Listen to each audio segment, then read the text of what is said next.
Good morning mga kabisote. Halika, samahan niyo akong mulit maglalamas na naman tayo ng mga sangkap para sa ating simpleng pananghalian.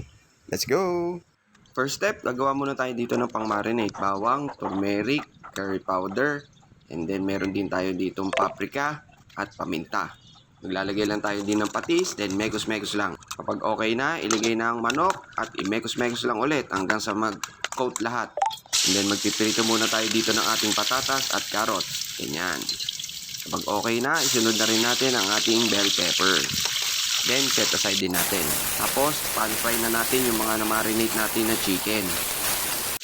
Mga 2 minutes per side po natin siya ipa-pan fry para mag-lock yung flavor sa loob ng chicken. Ganyan, yan ang itsura niya. Pwede na yan mga kabisote. Tapos same pan, magigisa na tayo ng ating mga aromatics. Bawang, luya, sibuyas.